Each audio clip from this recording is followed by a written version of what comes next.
I do not believe that any of us have dreams that were not given to us for the purpose of accomplishing those particular dreams. I don't care how disappointing it might have been as you've been working toward that dream. But here's what I know, that dream that you're holding in your mind, that it's possible. See, sometimes we can't say, I can do that. But what we can say, that it's possible that I can have my dream. As we run toward it, as we work on it day in and day out. No one, ladies and gentlemen, could have convinced me when I started out just over 6 years ago, working on my dream. And I want you to think about whatever your dream is, because I was willing to take a chance. And most people won't do that. Most of the people that you talk to try and bring them into the business, these are not risk takers. Most people have done all that they're ever going to do. They raise a family, they earn a living, and then they die. But people who are running toward their dreams, life has a special kind of meaning. And here's what I will share with you, that in the process of working on your dreams, you are going to incur a lot of disappointment, a lot of failure, a lot of pain, a lot of setbacks, a lot of defeats. But in the process of doing that, you will discover some things about yourself that you don't know right now. What you will realize is that you have greatness within you. What you'll realize is that you're more powerful than you can ever begin to imagine. One idea can change your life.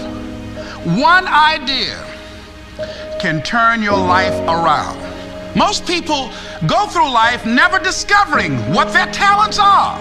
Most people never develop their talents. They have skills and abilities, but if you don't nurture them, if you don't develop them, they will never serve you. Your gifts can take you many places. If you develop your gifts, you have something that you brought to the universe. And that if you decide that my life deserves my developing this, what I do well, and becoming the best at it, and mastering myself, and seeing what I have within me, if you decide to drop your buckets where you are and develop your gifts, I grant you, you'll never ever be without. I grant you that your gifts will take you places that will literally amaze you. And ladies and gentlemen, I started working on my dream, and most people don't work on their dreams. Why? For many years I didn't. One is because of fear, the fear of failure. What if things don't work out? And the fear of success. What if they do and I can't handle it? The other thing is that most people, ladies and gentlemen, they get comfortable. They stop growing, they stop working on themselves, they stop stretching, they stop pushing themselves, and they end up becoming very cynical about life, and they throw in the towel on themselves, and on their families, and on their dreams.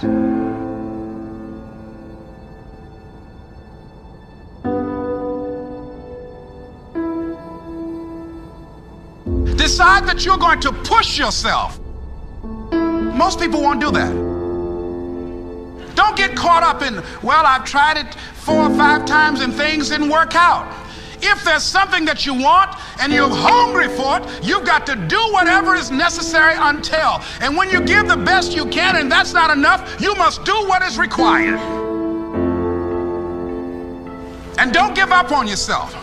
Don't throw the towel in so quickly. Many people give up on the 1-yard line. See, life is not just that simple. It's not that cut and dry. And that's why most people never realize their personal greatness, because they're casual about life. And when you're casual about life, you will end up a casualty. But not only is it important that you believe and begin to know that it's possible for you to live your dream as you run toward it, but I've done something that I want to share with you called Choosing Your Future. In fact, I've developed a set of tapes talking about how to begin to create your own reality by choosing your future. And not only is it important for you to know it's possible for you to choose your future, but it's necessary that you work on yourself, that you develop yourself. It's necessary. It's necessary that you align yourself with people and attract people into your business who are hungry, people who are unstoppable and unreasonable, people who are refusing to leave life just as it is and who want more. My mother used to say, birds of a feather flock together. If you run around with losers, you will end up a loser. It's necessary that you get the losers out of your life if you want to live your dream.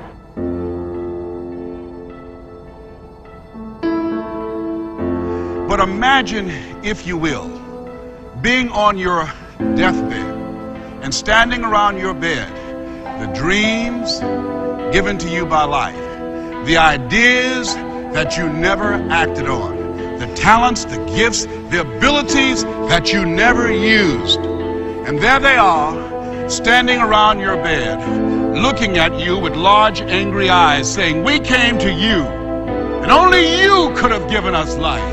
And now we must die with you forever. And the question is, if you died this very moment, what will die with you? What dreams? What ideas? What talents? What leadership potential? What greatness that you showed up to bring, that you allowed fear or procrastination to hold you back?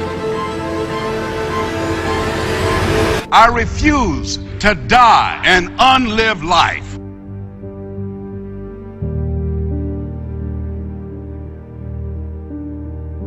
It's not easy. It's hard changing your life. It was hard when just over 3 years ago in the Penobscot building in Detroit, Michigan, where I was operating my business, and I fell on some hard times, and I was sleeping in my office. It was hard coming into the lobby, and the security said, excuse me, Mr. Brown, can we see you for a moment? And I said, yes. And I walked up to the counter, and he gave me an envelope. And he said, would you mind reading it here? And I opened the envelope, and the envelope was from management that said, this is an office tower. It's not a hotel. Please do not sleep in your office. And I said, excuse me, sir. I said, I just work long hours in creating my business. I'm an entrepreneur. And right now, things are bad for me. But they're not going to be this way always. And I just asked for the opportunity to continue to operate like I'm doing. I'm not trying to make this my home. And it was hard coming through the lobby. And sometimes they would laugh. There's a guy talking about becoming successful. And look at him. He's bathing in the bathroom upstairs on the 21st floor. He sleeps on the floor.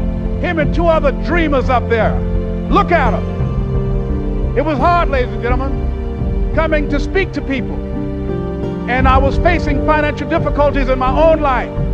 I was behind on my bills and my dreams, and I'm saying to them, you can live your dream. It was hard, ladies and gentlemen. It was very difficult to pick myself up each day believing that I could do it. There were times that I doubted myself.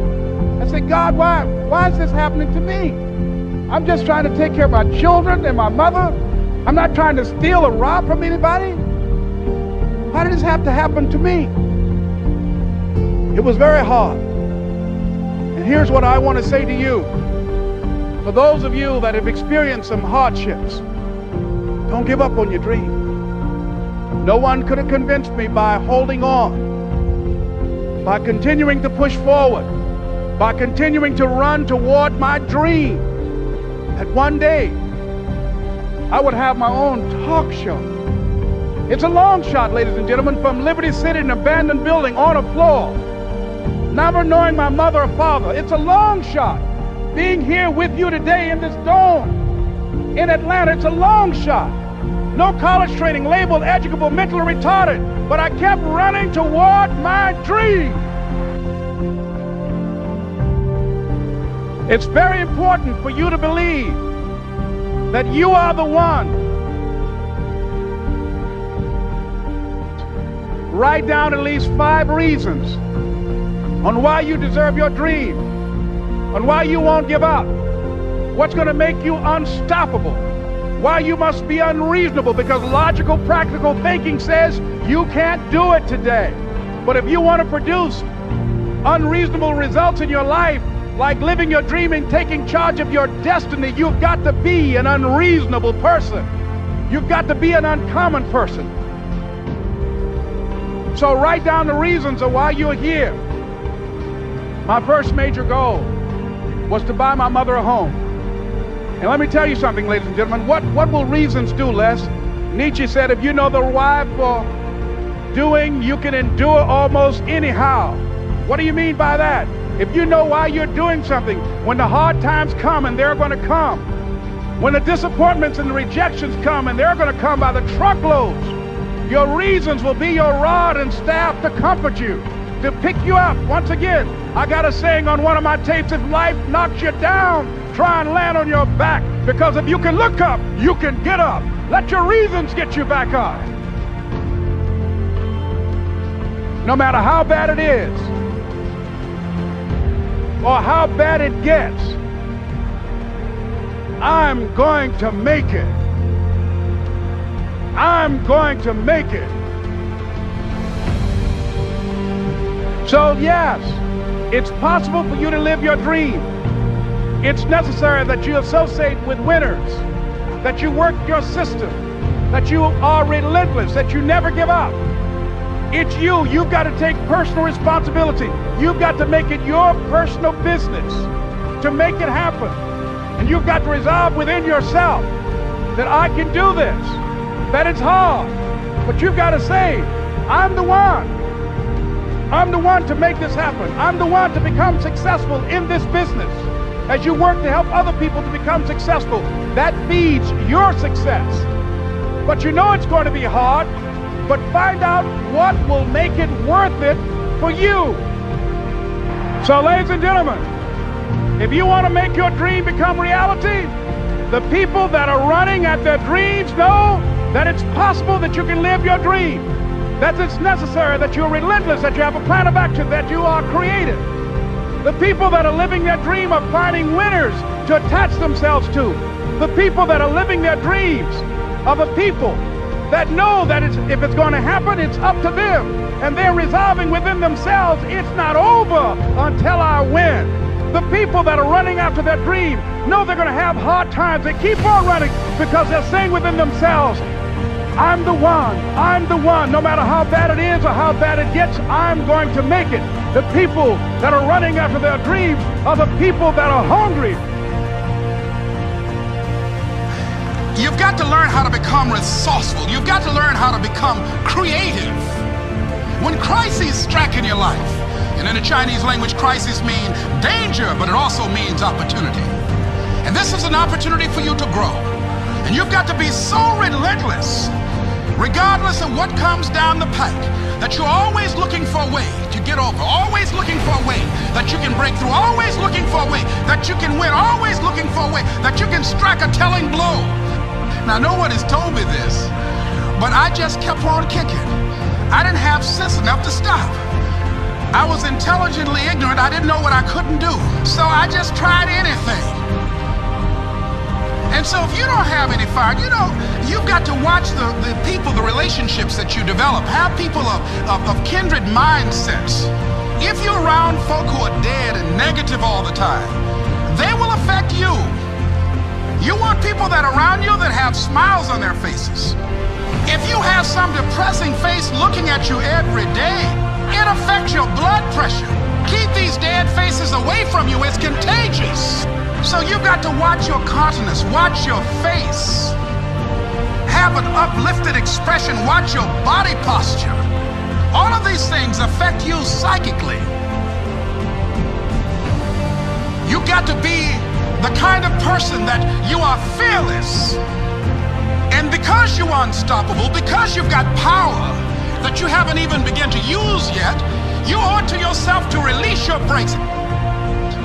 That if you want a thing bad enough to go out and fight for it, to work day and night for it, to give up your time, your peace, and your sleep for it, if all that you dream and scheme is about it, and life seems useless and worthless without it, And if you gladly sweat for it and fret for it and plan for it and lose all your terror of the opposition for it, and if you simply go after that thing that you want with all of your capacity, strength and sagacity, faith, hope and confidence, and stern pertinacity, if neither cold poverty, famish or gulf, sickness or pain or body and brain can keep you away from the thing that you want, if dogged and grim you besiege and beset it, with the help of God you'll get it.